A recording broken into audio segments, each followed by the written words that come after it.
Alrighty, we are at Stock Exchange Hotel. Yep, we're there. We're here. We're ready to rock and roll, man. Did you know we were getting yet? Who tell him? It's Ryan Giggs. Ryan Giggs. Ryan Giggs. Ryan Giggs, Ryan Giggs, Ryan Dunaway, Ryan Giggs, Mate, unbelievable. In his hotel, by the way. Yeah. That's a bit of a gangster move, isn't it? We're going to the apartment. The apartment. You got your questions?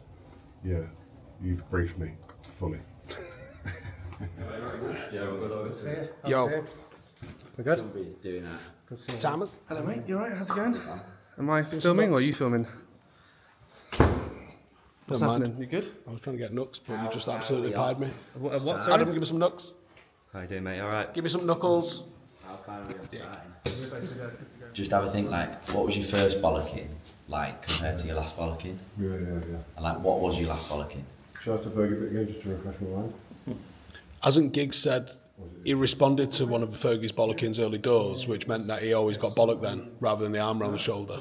Right. I'm pretty sure he said that at Like, some point, you- yeah. The bollocking was the thing that Yeah. got him going.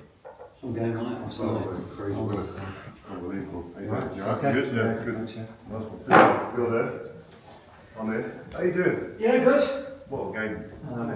I was on comms, yeah. I swear down, I could have jumped off of the area into the crowd. Obviously, just wrapped up with Ryan Giggs. George was just talking about, he gave an answer at one point, 3 players who would you rather have out of all them? Ronaldo, Bale, and Rooney. And he said it could have been a forward 3. It could have literally been a forward 3 at one point as well, couldn't it? Could have been what? Could have been a forward 3. Yeah. Oh. Well, he advised, he spoke, well, the manager asked him about Bale. And he obviously would have told the manager to buy him. Imagine Bale, Rooney and Cristiano and Tevez. Oh, that would be unplayable. Unplayable. Why didn't we get Bale? Seriously, we should have got Bale. Innit?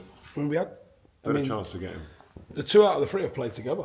Obviously, Rooney and Ronaldo played together, Bale and Ronaldo played together. Just they never played together as a 3. That would have been. His answer was good though, wasn't it? It wasn't what I was expecting, but I understood exactly what he said. Do you know what I mean? You have to watch the episode to understand. You've got to watch the episode. And do you know what? There was a lot of stuff that you're going to know. One, it's lovely to hear him sort of verbalising it. But there's a lot of stuff that you don't know. And there's a lot of stuff that I think is going to be big lessons for young players especially. Well, any young player who's aspiring to be a footballer, you have to watch this interview because he gives so many golden nuggets on what it takes to prepare for games, to recover, what it takes to have a career that's long-standing. Yes, you need a bit of luck, but there's a lot of stuff he does that no one saw. And just being like inquisitive of new methods and open-minded, do you know what I mean? And really just taking it on. He's like phenomenal career, longevity, what he won, but it came with a lot of like hard work and attention to detail.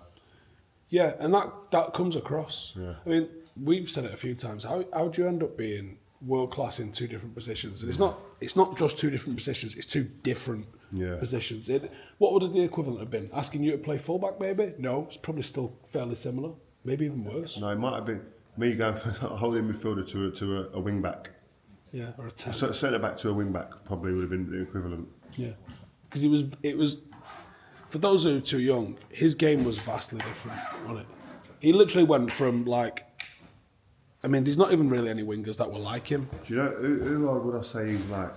They play different positions, but the nearest I'm saying right now, I don't think there's anyone like him now. No. There's not really wingers that go around the outside anyway. No, there's not. But even someone that just runs you first time every time. And Lamine Yamal's got some shades of him because he's so intelligent. Because Giggsy was really intelligent. But like Lamine Yamal's as good a dribbler as he is passer. That's Giggsy. But Giggsy they're different at style. 17 wasn't doing that. He was just running you. No. I don't think he knew what a pass was till he was 22. Young one, he was a dribbler. I think that was when he made his first pass, actually. But who's a dribbler now? Like runs at people. Huh?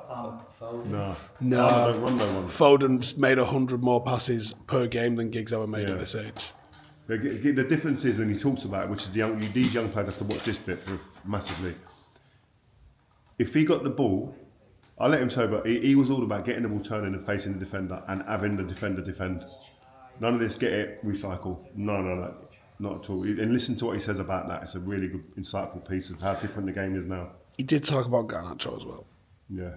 And do you know what? Has he brought you around to his thinking as one of the best wingers ever to do it, the way he's spoken? What does he know about wingers, Rio? Fucking guy ain't got a fucking clue, has he? He was talking and I was just looking at you like that, going, yeah, have that. Take that. So Giggs says, I don't know if he actually said this while we were rolling or beforehand, but he said, if he's got to face up a defender 10 times and he doesn't come off 9, doesn't matter because the 10th one wins the game. Yeah, and I asked you this yesterday, didn't I, on the React show. I said to him yesterday, last night after the game, I said to him, if Garnacho takes on somebody 4 times and loses the ball 3 times, but the one of the times he does what he done against. Was that what he asked last night? What team was it? Leon, against Leon. I don't know if that's what he asked last night. Yeah, it was. Yesterday I said he had a good game. No, Because I didn't say that. I said to you, if you're as a manager, as a coach, if your winger, Garnacho, has 4 attempts to take on a defender, 3 times he loses it, but he makes a decision like he did against Leon and sets up a goal, what are you focusing on? You said... Yeah, the mistakes. The mistakes. Yeah. What am I hearing here? Come on. But what do you and fucking Ryan Giggs know, really, compared to me? Yeah, really, being real. But I get the mentality that he's saying, and a winger has to have that mentality.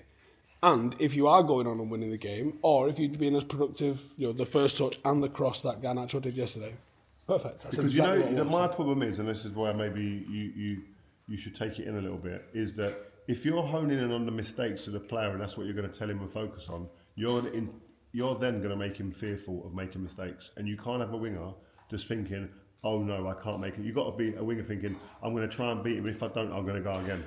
I'll push back on that because it's not about not necessarily making mistakes. It's about doing the right thing. I don't think he's trying the right thing.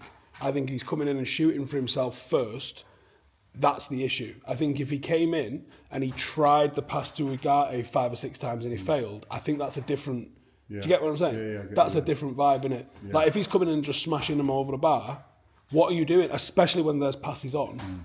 That's my issue with Garnacho, is that there's been passes on and he's got himself. Now, yesterday, the one that he hit at the keeper, I don't think the pass was on. No.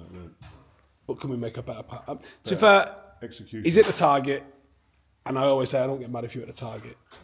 You just want him to execute more cleaner. Yeah.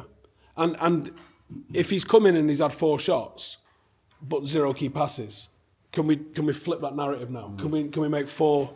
Can we make 4 for someone else before we have another shot? Yeah. If he did that, because I do think there's talent in him, whether or not that's a Manchester United level, I'm pretty sure there's not. But he's a footballer. It's always a hug with a slap, isn't it? Yeah.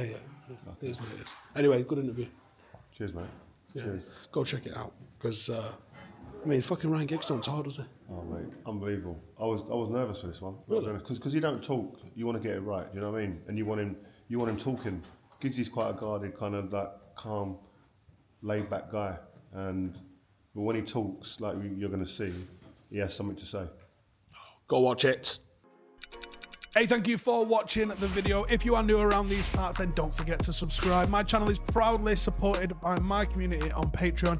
If you'd like to get a little bit of extra content, a Discord group, meetups, 5-a-side games, weekly podcasts, behind the scenes, and even an occasional bit of transfer news as and when I get it, then for the price of a pint, you can show your appreciation for the content that we make and get some goodies for doing so as well. Check the link in the description or click the button right here. You'll also find all of my socials here too if you want to follow me on any of those platforms. Nice one.